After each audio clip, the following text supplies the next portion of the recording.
Ya, shalom saudara, apa kabarnya hari ini? Saya percaya kita semua tentu baik dalam pemeliharaan Tuhan yang luar biasa. Dan saya percaya semakin hari hidup kita boleh semakin diteguhkan Tuhan, dan kita boleh semakin berjalan dalam rencana dan kehendak Tuhan. Baik, hari ini kita akan sama-sama belajar firman Tuhan ya tentang lari dari panggilan Tuhan. Saudara, ya saya percaya setiap orang yang percaya kepada Yesus Kristus, tentunya kita tahu bahwa kita ini hidup di dunia ini bukan hanya sekedar hidup, tetapi Tuhan punya satu tujuan, Tuhan punya satu panggilan atas hidup kita semua.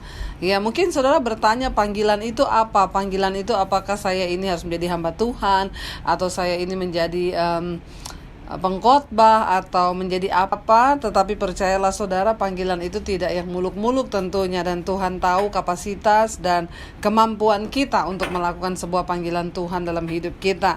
Nah, hari ini kita akan belajar sama-sama dari kisahnya Yunus ya.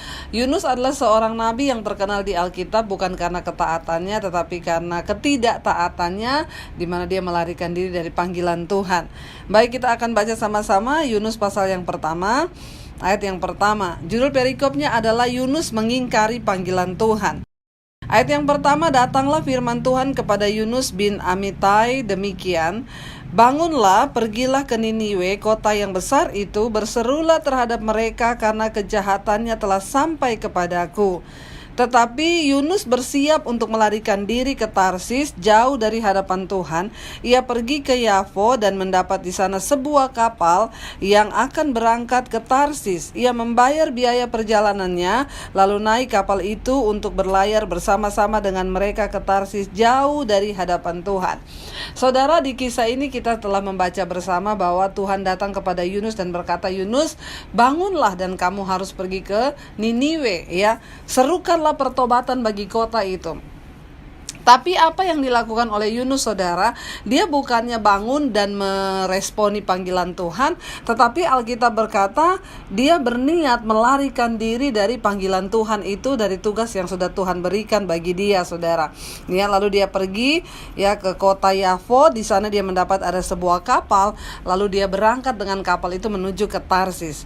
Saudara, ada banyak alasan orang untuk melarikan diri dari panggilan Tuhan. Kenapa, saudara? Karena memang jujur berada dalam panggilan dan kehendak Tuhan tuh gak enak. Ya, siapa yang ngomong enak mengikuti jalan Tuhan tuh ndak enak. Lebih enak kita ngikuti dunia, ngikuti daging kita, ngikuti mau kita, daripada kita ngikuti Tuhan. Kenapa mengikuti Tuhan dan panggilan Tuhan tuh nggak enak? Karena ada daging yang harus disalibkan, ada kehendak-kehendak bebas kita yang harus kita salibkan, dan tidak enak mengikuti jalan Tuhan.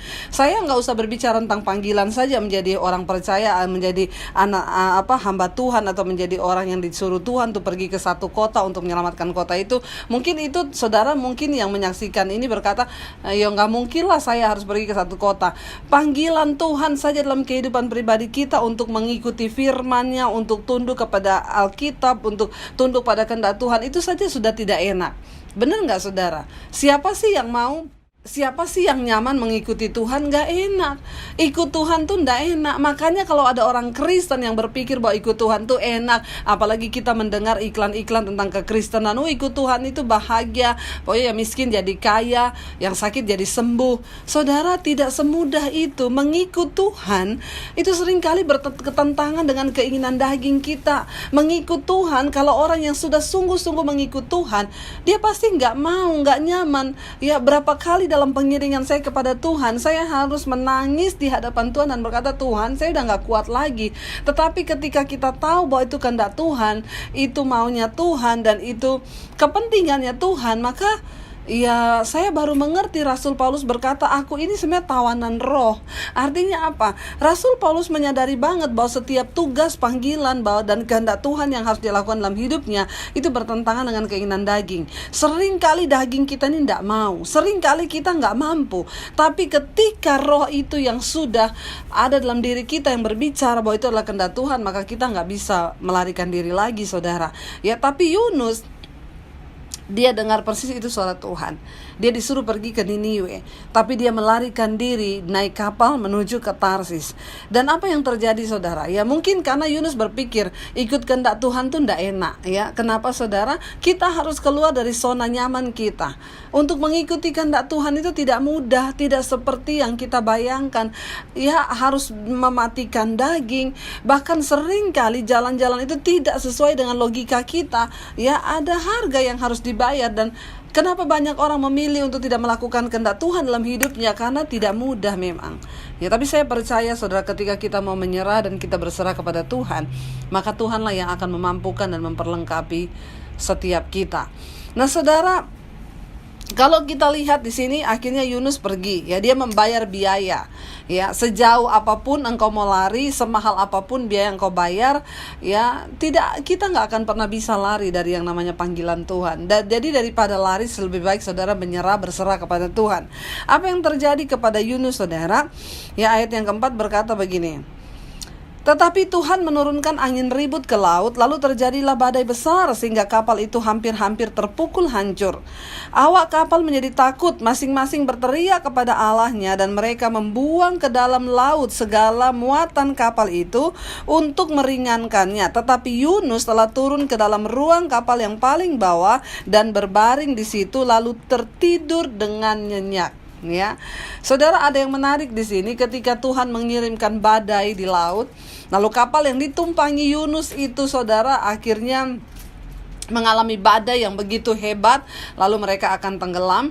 Lalu para awak kapal itu berpikir kan, oh mungkin karena muatannya yang terlalu berat, ya sudah kita harus merelakan ya sebagian muatan kita, koper-koper dibuang ke laut dengan harapan ya kalau kapalnya menjadi lebih ringan maka badai itu tidak akan terlalu berpengaruh lah. Lalu mereka mulai membuang koper, membuang muatan-muatannya ke laut. Tetapi badai itu nggak reda. Semua sudah dibuang, tetapi kok ini badai nggak reda. Seringkali dalam hidup ini saudara, ketika kita lari dari panggilan Tuhan, maka hidup kita akan bikin masalah buat banyak orang. Amin. Dan ini juga buat saya sendiri saudara ya. Ya, saya mengkhotbahkan diri saya sendiri juga nih saudara, karena tidak mudah memang ya. Ketika kita itu lari dari panggilan Tuhan, seringkali kita ini bikin masalah buat banyak orang. Lalu kita berpikir yang salah tuh siapa? Nakoda itu bertanya yang salah tuh siapa? Udah dibuang nih barang-barang ke laut ya. Kita bertanya kenapa bisa terjadi begini Tuhan? Ternyata satu penyebabnya kan, mereka sudah berusaha, kenapa tidak terjadi apa-apa? Akhirnya saudara, nakodanya itu bingung. Ini kita semua sudah kepanikan pada mau mati. Kenapa ada orang yang tidur di bawah? Ya, dikatakan Yunus turun ke dalam ruang kapal yang paling bawah, berbaring lalu tidur dengan nyenyak. Coba saudara bayangkan ya, orang itu kadang-kadang lari dari panggilan Tuhan. Yang dia lakukan ya, orang itu kalau lagi stres ya kalau nggak makan ya tidur. Orang lain senang ada dalam masalah karena dia loh ya, orang lain lagi ada dalam masalah karena dia malah tidur nyenyak, nggak tahu apa-apa. Coba saudara, tapi bisakah orang lari dari Tuhan? Nggak bisa. Lalu apa yang terjadi? Ayat 6 berkata, datanglah nakoda mendapatkannya sambil berkata, ya, nakodanya berkata, bagaimana mungkin engkau tidur begitu nyenyak? Ya, bangunlah, berserulah kepada Allahmu, barangkali Allahmu itu akan mengindahkan kita sehingga kita ini tidak binasa. Saudara, perhatikan baik-baik ya. Seringkali dalam hidup kita, kenapa rumah tangga kita bermasalah, anak-anak kita bermasalah ya, atau pekerjaan kita bermasalah. Mungkin seringkali kita tidak menyadari bahwa Tuhan sedang mau berurusan dengan kita. Jika engkau hari ini sebagai seorang kepala rumah tangga dan engkau melihat anak-anakmu itu kok hidupnya kayak begitu, atau engkau sebagai seorang istri, atau engkau sebagai seorang anak mungkin, atau siapa saja, dan engkau melihat kok persoalan itu rasanya tidak kunjung usai, bertanyalah, rendahkanlah diri di bawah kaki Tuhan. Mungkin Tuhan sedang mau berperkara dengan saudara, karena ada sesuatu yang Tuhan mau Anda lakukan tapi Anda tidak melakukannya dalam hidup Anda. Akhirnya nakoda kapal itu turun ke bawah. Di orang lagi dalam kebingungan, semua udah pada mau mati. Kok bisa-bisanya ada orang tidur dengan nyenyak di bawah ruangan kapal? Lalu dia bilang, hei kamu, enak aja kamu tidur di sini ya. Kamu berdoa kepada Allahmu itu, mungkin dia bisa menyelamatkan kita dari gelombang besar ini. Saya tahu saudara, Yunus dalam hatinya pasti ngomong begini, doa apa? Lu gak tahu ini, saya ini justru lagi bermasalah, saya ini melarikan diri dari Tuhan. Saya percaya saudara, artinya makna rohani yang kita bisa dapat sini, seseorang kalau dia sedang melakukan dosa, ya, dosa apapun itu, mungkin engkau lari dari panggilan Tuhan, mungkin engkau lari dari kebenaran, engkau sedang hari ini menyimpan satu dosa, ya, dosa apapun itu, persinahan, perselingkuhan, atau kepahitan, engkau tidak akan tenang dalam hidupmu. Sekalipun engkau mencoba bersembunyi dimanapun, maka saudara, akan ada sesuatu yang mengejarmu. Tuhan akan mengejarmu sampai engkau benar-benar beres. Saya yakin orang-orang yang hidup dalam dosa hari-hari ini yang masih menyimpan sesuatu, hidupmu gak akan tenang. Daripada engkau tidak tenang, engkau mau tidur dimanapun, bersembunyi di bawah kapal sekalipun, Tuhan akan tetap cari. Jadi daripada engkau melarikan diri dari kehendak Tuhan, lebih baik hari ini bertobat. Amin. Lalu di sana dikatakan, ya, berserulah engkau kepada Allahmu, siapa tahu Allahmu bisa menolong dan kita tidak binasa. Ayat 7. Lalu berkatalah mereka satu sama lain, marilah kita buang undi supaya kita mengetahui karena siapa kita ini ditimpa oleh malapetaka ini. Mereka membuang undi dan Yunuslah yang kena undi. Saudara, ini orang-orang kapal adalah orang-orang yang sudah biasa berlayar dengan kapal. Mereka juga kan pasti sudah terbiasa mengalami gelombang badai yang begitu besar. Tapi kenapa hari itu mereka akhirnya sampai pada satu kesimpulan bahwa ini ombak udah tidak wajar. Ini kayaknya ada orang yang bikin dosa di sini, ya. Mereka sampai akhirnya, loh saudara, mereka kan pelaut. Mereka itu kan orang-orang yang sudah biasa berlayar nakoda kapal. Tapi kenapa mereka sampai akhirnya berpikir ada orang berdosa di kapal ini? Berarti kan itu badai yang sudah tidak biasa, itu badai yang hampir membinasakan mereka semua. Sampai akhirnya mereka berkata, kita buang undi lah. Siapa yang berdosa di antara kita? Saudara, ya mungkin hari-hari ini ada orang yang berkata begini, jangan apa-apa dikit-dikit dikaitkan sama dosa. Ada orang mengalami kesialan karena dosa, ada orang mengalami bencana, oh ini karena dosa. Tapi ini pernah terjadi. Jadi tidak ada salahnya juga kalau kita mengalami sesuatu, lalu kita introspeksi diri. Mungkin benar ada dosa dalam diri kita. Nggak apa-apa, bukan mau menghakimi. Tapi ini pernah terjadi kan di dalam kisahnya Yunus ketika dia mau melarikan diri. Akhirnya para nakoda kapal itu yang berkata, ya kita buang undi lah. Udah gak biasa nih, pasti ada orang yang berdosa di antara kita. Akhirnya, ya, Yunus yang kena undi, saudara. Ya, bayangkan undi dibuang, Yunuslah yang kena undi. Lalu apa kata mereka? Saudara, ayat yang ke-8 berkata begini, berkatalah mereka kepadanya, beritahukanlah kepadanya, ya, beritahukanlah kepada kami, kata mereka, karena siapa kita ini ditimpa oleh malapetaka ini? Apa pekerjaanmu dan dari mana engkau datang? Apa negerimu dan dari satu bangsa manakah engkau? Sahutnya kepada mereka, nih Yunus ngomong nih ya, Yunus ngomong kepada nakoda dan semua orang yang ada di situ. Yunus berkata begini, aku seorang Ibrani, aku takut akan Tuhan, Allah yang empunya langit, ya, yang telah menjadikan lautan dan daratan. Orang-orang itu menjadi sangat takut, lalu bertanya kepadanya, apa yang telah kau perbuat? Sebab orang-orang itu mengetahui bahwa ia telah melarikan diri jauh dari hadapan Tuhan. Hal itu telah diberitahukannya kepada mereka. Bertanyalah mereka kepada Yunus, ya, akan kami apakan engkau, ya, kata mereka. Akan kami apakan engkau supaya laut menjadi reda dan tidak menyerang kami lagi, sebab laut semakin bergelora. Jadi mereka tanya sama Yunus, ya udah kita tahu kamu yang udah salah, kamu melarikan diri dari Tuhan. Tapi apa yang harus kami lakukan kepadamu? Ya supaya laut ini menjadi tenang, menjadi reda sebab dia semakin bergelora. Sahutnya kepada mereka, angkatlah aku, campakkanlah aku ke dalam laut, maka laut akan menjadi reda dan tidak akan menyerang kamu lagi, sebab aku tahu bahwa karena akulah badai besar ini menyerang kamu. Saudara, Yunus itu ngomong kepada mereka, ya udah, ya karena saya semua ini terjadi, ya karena saya ini udah berdosa sama Tuhan, ya maka laut ini bergelora dan badai ini semakin besar. Ya sudah, saya ini tahu, ya. Jadi karena saya, makanya ya lemparkan saja saya ke laut. Saudara, ya puji Tuhan Yunus akhirnya menyadari, ya, dan dia itu menyatakan bahwa memang dialah yang bersalah. Ya, ini satu pengakuan saudara ya, kita harus belajar juga dari Yunus ini ya. Kadang-kadang ada banyak hal terjadi tapi kita ini nggak mau mengakui bahwa kita itu memang yang salah. Ya, satu sikap di mana kerendahan hati kita diperlukan untuk mengakui bahwa kita ini bersalah. Bahkan di depan semua orang Yunus mengakui bahwa sayalah yang berdosa di hadapan Tuhan. Ya, jadi buanglah aku ke laut. Saudara tahu ketika Yunus itu menyuruh untuk melemparkan dia ke laut, dia berharap supaya dia mati, ya. Jadi Yunus itu ya udahlah, ya, mending saya mati. Saudara, mungkin engkau bertanya ya, kenapa Yunus itu tidak mau pergi ke Niniwe sih? Ya, kenapa Yunus itu nggak mau pergi untuk memberitakan berita keselamatan di Niniwe?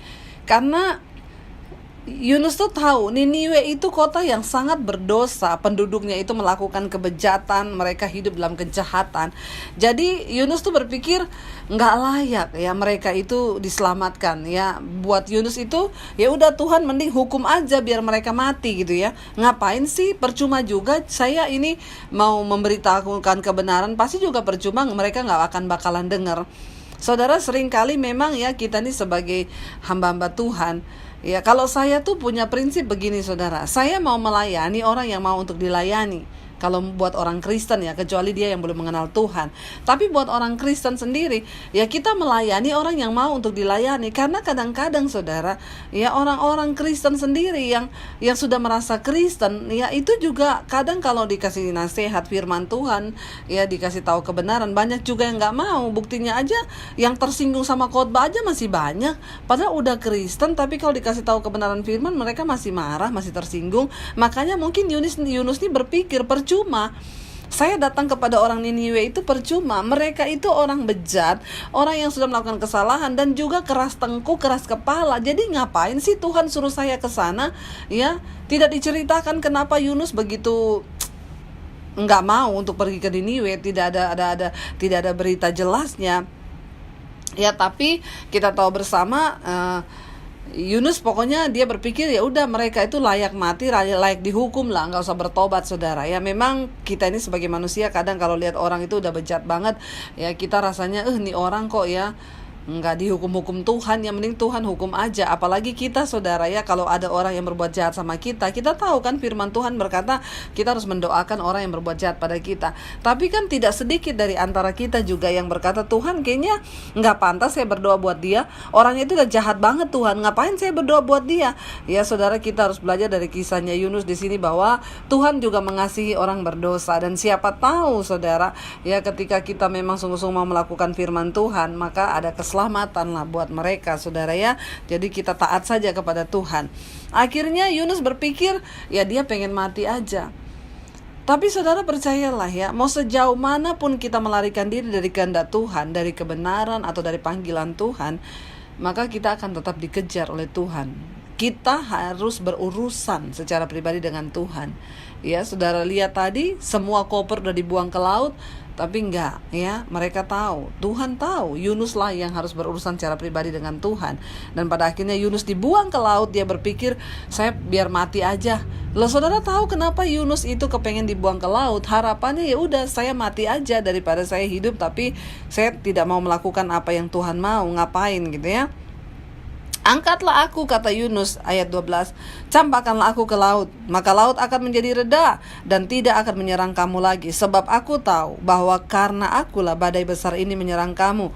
Lalu berdayunglah orang-orang itu dengan sekuat tenaga untuk membawa kapal itu kembali ke darat, tetapi mereka tidak sanggup sebab laut semakin bergelora menyerang mereka. Jadi orang-orang itu, nakoda kapal dan seluruh anak buah kapal dan mungkin para penumpang yang ada, mereka juga nggak tega membuang Yunus di tengah laut yang saudara bisa bayangkan kalau saudara pernah naik kapal itu di tengah laut dan gelora ombak yang begitu besar. Mereka tahu kalau mereka buang Yunus ke laut maka Yunus pasti mati. Makanya mereka tuh nggak tega, mereka berusaha untuk balik dululah kita ke darat. Cobalah kita gayu perahu ini, ya siapa tahu kita masih bisa pulang ke darat, udah selesailah. Enggak saudara, tetapi ternyata mereka nggak mampu. Dan badai itu semakin bergelora menyerang mereka, semakin besar badai itu menyerang mereka. Lalu berserulah mereka kepada Tuhan, katanya, ya Tuhan, Janganlah kiranya engkau biarkan kami binasa karena nyawa orang ini, dan janganlah engkau tanggungkan kepada kami darah orang yang tidak bersalah, sebab engkau Tuhan yang telah berbuat seperti yang kau kehendaki. Mereka merasa kalau mereka membuang Yunus ke laut, mereka membunuh orang yang tidak bersalah. Makanya mereka bilang, Tuhan, kami ini terjepit. Apa yang harus kami lakukan? Yang pertama, mereka berdoa, jangan biarkan kami binasa karena badai ini. Yang kedua, kalau kami buang orang ini ke laut, jangan tanggungkan darahnya kepada kami. Saudara, seringkali Tuhan itu mengizinkan sesuatu terjadi kepada kita yang mungkin bahkan kita rasa itu sangat mengecewakan mungkin ya, atau tidak berperi kemanusiaan. Bayangkan Yunus harus dibuang ke laut. Seringkali Tuhan tuh tega ya, mengizinkan kita masuk dalam satu situasi yang aduh kok tega banget ya orang itu lakukan ini kepada saya. Aduh kok tega banget ya, kenapa dia berbuat ini kepada saya. Sebenarnya tujuannya satu, cuman supaya engkau kembali kepada kehendak Tuhan. Jadi berhentilah menyalahkan sekelilingmu. Berhentilah menyalahkan orang-orang ya. Kalau Yunus berkata mungkin ya, tega banget lu ya, kenapa kamu tega berbuat kayak begitu sama saya nggak nyangka loh. Tapi saudara percaya kenapa ya Tuhan izinkan sesuatu yang tega menimpa kita, supaya kita kembali kepada kehendak dan panggilan Tuhan dalam hidup kita. Jadi berhentilah menyalahkan keadaan, berhentilah menyalahkan orang-orang di sekeliling saudara yang mungkin akan menyakiti saudara, sebab seringkali Tuhan izinkan itu terjadi. Saya terlalu percaya Alkitab berkata Allah itu turut bekerja di dalam segala perkara untuk mendatangkan kebaikan bagi hidup kita. Ya, akhirnya ayat yang ke-15 berkata begini saudara ya. Kemudian mereka mengangkat Yunus lalu mencampakkannya ke dalam laut, dan laut berhenti mengamuk ya. Lalu laut berhenti mengamuk ya ketika mereka membuang Yunus ke dalam laut. Ya, aneh kan saudara? Saudara bisa bayangkan ya kalau kita mengalami itu, mungkin wow ya, berarti benar ya Tuhan kalau sedang berurusan dengan seseorang tidak bisa diwakili oleh siapapun ya. Dan tidak akan berhenti gelombang dan badai itu sebelum engkau menyerah kepada Tuhan. Mungkin hari ini engkau sedang berkata, kenapa gelombang persoalan hidup itu selalu datang menerpa, kayaknya tidak pernah berhenti. Mungkin saudara, engkau belum sungguh-sungguh berserah pada Tuhan. Tapi badai itu akan berhenti ketika engkau datang kepada Tuhan. Engkau tersimpuh di kakinya dan berkata, Tuhan, ini hidupku Bapa, aku meserahkan semuanya ke dalam tangan kasih kuasa-Mu. Ya, ketika laut itu berhenti mengamuk, ayat 16 berkata, orang-orang itu menjadi sangat takut kepada Tuhan, lalu mempersembahkan korban sembelihan bagi Tuhan serta mengikrarkan nazar. Ya, mereka takut, ya iyalah takut melihat yang seperti itu. Tadinya gelombang besar mendera, lalu tiba-tiba ketika Yunus dibuang, reda langsung, berhenti langsung. Seringkali ada seperti sesuatu yang menjadi benang kusut dalam hidup kita. Kita merasa kenapa saya nggak pernah selesai dari proses ini? Karena engkau belum masuk kepada rencana dan kehendak Tuhan yang sempurna. Jangan lari terus saudara ya, dan Tuhan akan terus mengejar ya. Lalu mereka menjadi sangat takut, dan akhirnya mereka mempersembahkan korban sembelihan bagi Tuhan serta mengikrarkan nazar. Maka atas penentuan Tuhan datanglah seekor ikan besar yang menelan Yunus, dan Yunus tinggal di perut ikan 3 hari 3 malam lamanya. Saudara ya, ada yang bertanya, ikan apa itu ya saudara? Kalau guru sekolah minggu dulu seringkali mengajarkan kepada anak-anak sekolah minggu, lalu datang ikan paus. Saudara hati-hati ya, di sini nggak ditulis ikan paus loh, tetapi ikan besar ya. Ya, karena atas penentuan Tuhan maka datanglah seekor ikan besar. Mungkin ikan itu hanya ada pada zaman Yunus kali ya, karena hanya oleh penentuan Tuhan ikan itu akhirnya menelan Yunus, dan Yunus berada di perut ikan selama 3 hari dan 3 malam lamanya. Saudara, untuk membawa kita dalam panggilan Tuhan, sebenarnya kalau kita nurut aja, seringkali memang tidak masuk akal, gak masuk logika. Secara daging itu ada harga yang harus kita bayar. Tapi waktu kita taat saja, waktu kita berjalan saja, waktu kita menurut saja kepada kebenaran firman, waktu kita menurut saja kepada kehendak Tuhan, sebenarnya akan lebih mudah bagi Tuhan. Tetapi waktu kita terus mencoba melarikan diri, berusaha untuk bersembunyi dari hadapan Tuhan, apalagi itu menyembunyikan dosa ketika Tuhan panggil kita untuk hidup sungguh-sungguh dalam hadapannya, hadirat yang kudus, kita berlari, saudara, maka kita sendirilah yang akan menemukan persoalan, masalah demi masalah dalam kehidupan kita. Sampai pada akhirnya kita menyerah dan berkata, Tuhan, aku mau menyerahkan diri kepada panggilanku. Saya mendengar satu orang, saya tutup dengan sebuah kesaksian. Saya mengenal ada satu orang anak Tuhan, kalau bisa saya bilang hamba Tuhan. Dia itu dulunya orang yang cukup diberkati, saudara, dalam hidupnya ketika dia masih belum menggenapi panggilan Tuhan. Dia diberkati Tuhan, dia menjadi kaya, ya. Dia bermain saham, saudara, ya. Dia main saham dan makin kaya sampai saya tuh dengar dia pernah cerita begini. Saya itu kalau dengar orang susah cari uang itu, saya tuh ketawa, Bu, karena dalam satu malam saya bisa dapat uang puluhan juta. Ya, tapi akhirnya dia udah nggak melayani Tuhan. Tadinya dia dari masih muda dia melayani Tuhan, dia setia melayani Tuhan. Tapi karena akhirnya dia mulai banyak uang, lalu dia mulai meninggalkan pelayanan, ya, dia udah nggak lagi pelayanan. Secara materi dia berlimpah, tiba-tiba Tuhan harus mengizinkan sesuatu terjadi, ya, dan akhirnya tiba-tiba dia dalam waktu satu malam dia bangkrut, saudara. Ya, dia mengalami kebangkrutan dan akhirnya dia sampai mau bunuh diri, ya, karena dia pikir kalau dia bunuh diri anak istrinya bisa dapat uang asuransinya untuk melanjutkan hidup. Saudara bisa bayangkan dari orang yang ada dan tiba-tiba tidak ada, ya, itu memang gak gampang, saudara, ya. Kalau udah terbiasa miskin sih lebih enak, ya, tapi ini udah terbiasa kaya lalu mau jadi miskin. Akhirnya dia mau bunuh diri dan lain sebagainya, sampai pada akhirnya Tuhan berbicara kepada dia, kalau kamu mau mengikuti panggilanku, kamu harus berangkat ke Papua. Ya, maka di sana kamu akan melihat jalan-jalan terbuka. Akhirnya dia berangkat ke Papua, ya, dan singkat cerita di sana Tuhan memberkati, dia buka usaha toko mebel, ya, lalu dia menjalani panggilan Tuhan. Tadinya dia berpikir saya mau ke Papua itu mau ngapain Tuhan, ya. Tapi diizinkan dulu. Dia mengalami kebangkrutan, mengalami benar-benar gak punya apa-apa, memulai dari mungkin, ya, dan akhirnya dia menyerahkan diri kepada Tuhan. Saudara, seringkali itu orang akan dibuat seperti itu supaya kita itu kembali menyerahkan hidup dan panggilan hidup kita kepada Tuhan. Tapi jangan tunggu seperti itu, ya. Hari ini mari kita mulai berdoa apa yang Tuhan mau, dan akhirnya sekarang dia diberkati Tuhan luar biasa, saudara. Bahkan omsetnya bulanan itu bisa miliaran. Lalu dia mulai berdampak, dia masuk ke pedalaman-pedalaman di Papua, dia masuk ke suku-suku yang terpencil, ya. Dia bawa guru sekolah minggu di sana, dia bawa guru untuk mengajar anak-anak belajar, ya. Dia bantu alat tulis dan lain sebagainya, dan dia menemukan panggilannya di sana. Saudara, bukankah kita tahu dan menyadari bahwa hidup ini adalah untuk mengenapi panggilan Tuhan? Kita gak bisa hidup hanya untuk keinginan kita. Kita harus menyadari bahwa dalam hidup kita ada panggilan Tuhan, dan kita harus benar-benar mengenali panggilan itu dan menghidupinya, saudara. Kenapa? Karena makanya saya selalu bilang, hidup ini bukan soal mencapai semua yang kita inginkan, tapi kita harus mencapai apa yang Tuhan inginkan dalam hidup kita. Nah, dari kisah Yunus ini kita bisa belajar, saudara, bahwa mengikuti panggilan dan kehendak Tuhan itu tidak mudah, tidak enak buat daging kita. Tapi kalau saudara sudah dipanggil Tuhan, jangan melarikan diri. Apalagi engkau bersembunyi dari Tuhan karena engkau hidup dalam dosa. Saudara, hari ini bertobatlah, ya, dan serahkanlah hidupmu sungguh-sungguh pada Tuhan dan katakan, Tuhan, ini aku mau berserah sungguh kepadamu, Bapa.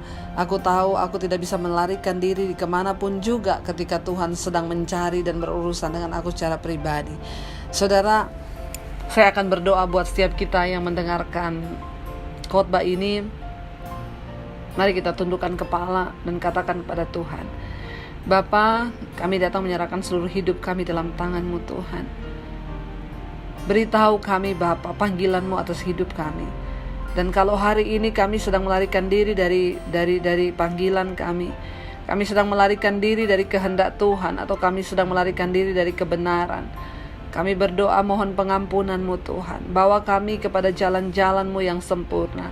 Mungkin itu sebabnya sehingga badai, persoalan, gelombang dalam hidup kami tidak pernah selesai, karena kami belum menemukan panggilan hidup kami di dalam Tuhan. Bahkan mungkin kami melarikan diri. Hari ini Tuhan, kami mau teguhkan hati kami. Sekalipun tidak mudah, kami harus mengalahkan logika kami, tidak enak bagi daging kami, tapi kami mau belajar mengerti arti dari firman yang diucapkan oleh Rasul Paulus yang berkata bahwa aku tahu hidupku bukan aku lagi, tapi Kristus yang hidup di dalam aku. Kami mau belajar mengatakan itu di hadapan-Mu Tuhan, bahwa hidup kami bukan kami lagi. Dan ketika kami berserah kepada Tuhan, maka kami akan melihat campur tangan Tuhan terjadi dalam hidup kami, rumah tangga, keluarga kami. Bapa, kami mau di waktu-waktu sisa hidup kami yang masih Tuhan berikan, kami tidak tahu bahkan kami hidup sampai kapan, tapi kami mau Tuhan, ketika Engkau panggil kami mau meresponi panggilan itu. Dan jika hari ini Engkau mendengarkan suaraku, kata Tuhan, jangan keraskan hatimu, bertobatlah dan kembalilah kepadaku, kata Tuhan. Kami mau Bapa bertobat dan menyerahkan seluruh hidup kami dalam tangan-Mu Tuhan. Ini kami, roh, jiwa, dan tubuh kami serahkan ke dalam tangan-Mu, supaya ketika kami satu saat dipanggil oleh Tuhan menghadap kepada Engkau, kami sudah melakukan apa yang Tuhan mau untuk kami lakukan. Terima kasih Bapa, terima kasih Tuhan. Di dalam nama Tuhan Yesus Kristus kami datang menyerahkan hidup kami yang seutuhnya. Dalam nama Yesus, haleluya, amin.